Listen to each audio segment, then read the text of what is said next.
എല്ലാവർക്കും നമസ്കാരം. Welcome back to നിയാൻസ്.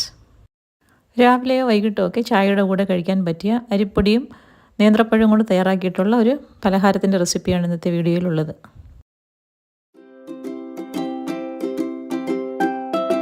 ഇത് തയ്യാറാക്കുന്നതിന് വേണ്ടി 2 കപ്പ് വെള്ളം ഒരു പാത്രത്തിലേക്ക് ഒഴിച്ചു കൊടുത്ത് അടുപ്പിലേക്ക് വെച്ച് കൊടുക്കാം. ഇനി വെള്ളത്തിലേക്ക് കുറച്ച് ഉപ്പിട്ട് കൊടുക്കാം. ഇനി വെള്ളം നന്നായി തിളച്ച് വരുമ്പോൾ വെള്ളം എടുത്ത് അതേ കപ്പിന് 1 കപ്പ് അരിപ്പൊടിയും കൂടി ഇട്ട് കൊടുത്ത് നല്ലതുപോലെ ഒന്ന് മിക്സ് ചെയ്ത് കൊടുക്കാം. അരിപ്പൊടി ഇട്ട് കൊടുത്ത ഉടനെ തന്നെ ഫ്ലെയിം ഓഫ് ചെയ്യാം. പിന്നീട് നമുക്ക് നല്ലതുപോലെ ഒന്ന് മിക്സ് ചെയ്തെടുക്കാം. നല്ലതുപോലെ മിക്സ് ആക്കിയതിന് ശേഷം അതിനെ വേറൊരു പാത്രത്തിലേക്ക് മാറ്റി കൊടുക്കാം. ഇനി പാനിലേക്ക് 2 ടേബിൾ സ്പൂൺ നെയ്യ് ഒഴിച്ചു കൊടുക്കാം. ഇത് 3 നേന്ത്രപ്പഴം കട്ട് ചെയ്തതാണ്. അത് അതിലേക്ക് ഇട്ട് കൊടുത്ത് നല്ലതുപോലെ ഒന്ന് വഴറ്റിയെടുക്കാം. നേന്ത്രപ്പഴം എടുക്കുമ്പോൾ നല്ല പഴുത്ത് നോക്കി എടുക്കണം. ഇത് നമുക്ക് ഇതിൽ തന്നെ ഇട്ട് നല്ലതുപോലെ ഒന്ന് ഉടച്ചെടുക്കാനാണ്. പഴം ഇതുപോലെ നന്നായി ഒന്ന് വെന്ത് വരുന്ന സമയത്ത് സ്പൂൺ കൊണ്ട് തന്നെ നല്ലതുപോലെ ഇതൊന്ന് ഉടച്ചു കൊടുക്കാം. പഴമെല്ലാം ഉടച്ചു കൊടുത്തതിന് ശേഷം 1/2 കപ്പ് തേങ്ങ ചിരകിയതും കൂടി ഇതിലേക്ക് ചേർത്ത് കൊടുക്കാം. തേങ്ങ ഇട്ട് കൊടുത്തതിന് ശേഷം ഒരു 30 സെക്കൻഡോളം നല്ലതുപോലെ ഇതൊന്ന് മിക്സ് ചെയ്ത് കൊടുക്കാം. തേങ്ങയും പഴമെല്ലാം നന്നായി മിക്സ് ചെയ്തതിന് ശേഷം 3-4 ഏലക്ക കൂടി ഇതിലേക്ക് ചേർത്ത് കൊടുക്കാം. ഇനി ഫ്ലെയിം ഓഫ് ചെയ്യാം.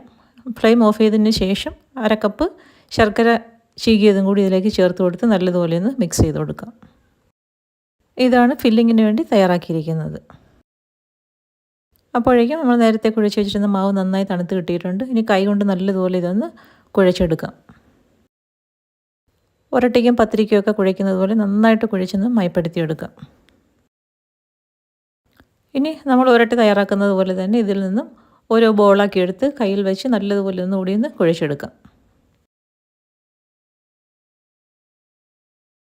ഇനി വീഡിയോയിൽ കാണുന്നത് പോലെ ഓരോ ബോളെടുത്ത് നടുഭാഗം ഇതേപോലെ ഒന്ന് കുഴിച്ചു കൊടുക്കാം.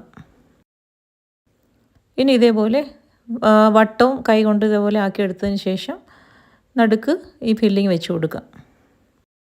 ഫില്ലിങ് വെച്ച് കൊടുത്തതിന് ശേഷം ഇതുപോലെ എല്ലാ ഭാഗവും കവർ ചെയ്ത് ഇതൊരു ബോളാക്കി വീണ്ടും എടുക്കാം. വീണ്ടും കൈ കൊണ്ട് നല്ലതുപോലെ ഒന്ന് പരത്തിയെടുക്കാം. ഒരുപാട് കനം കുറച്ച് പരത്താൻ പറ്റില്ല. ഫില്ലിങ് പുറത്തു പോവും. നമ്മൾ സാധാരണ നെയ്പ്പത്തലൊക്കെ ഉണ്ടാക്കുന്ന ആ ഒരു വലുപ്പത്തിൽ പരത്തിയെടുക്കാം. ബാക്കിയുള്ള മാവും അതേപോലെ ഓരോ ബോൾസാക്കി എടുത്ത് ഇതേപോലെ ഫില്ലിങ് വെച്ച് കൊടുത്ത് പരത്തിയെടുക്കാം. ശർക്കരയ്ക്ക് പകരം പഞ്ചസാര വേണമെങ്കിൽ നമുക്ക് ഈ ഫില്ലിങ്ങിലേക്ക് ചേർത്ത് കൊടുക്കാം. ഫില്ലിങ് വെച്ച് കൊടുക്കുമ്പോൾ ഒരുപാട് ആകാതിരിക്കാൻ ശ്രദ്ധിക്കണം. അങ്ങനെ ഒരുപാടായാൽ ഇത് പുറത്ത് ചാടാനുള്ള സാധ്യതയുണ്ട്. ഫില്ലിങ് വെച്ചുകൊടുത്ത് നന്നായി മൂടിയതിന് ശേഷം ഇതേപോലെ 2 കൈ കൊണ്ടും അങ്ങോട്ടും ഇങ്ങോട്ടും തിരിച്ചും മറിച്ചും വെച്ച് നല്ലതുപോലെ ഒന്ന് പരത്തി കൊടുക്കാം. ഇതുപോലെ ചെറിയ രീതിയിലൊക്കെ പുറത്ത് വന്നാലും കുഴപ്പമില്ല. നമ്മൾ എണ്ണയിലിട്ട് പൊരിച്ചെടുക്കുമ്പോൾ പുറത്ത് ചാടുകയൊന്നുമില്ല. അപ്പോൾ അതാ ഈ രീതിയിൽ ഞാനെല്ലാം തയ്യാറാക്കി എടുത്തിട്ടുണ്ട്. ഇനി ഇത് പൊരിച്ചെടുക്കാനുള്ള പാത്രത്തിലേക്ക് 1-2 ടേബിൾ സ്പൂൺ എണ്ണ ഒഴിച്ചു കൊടുക്കാം.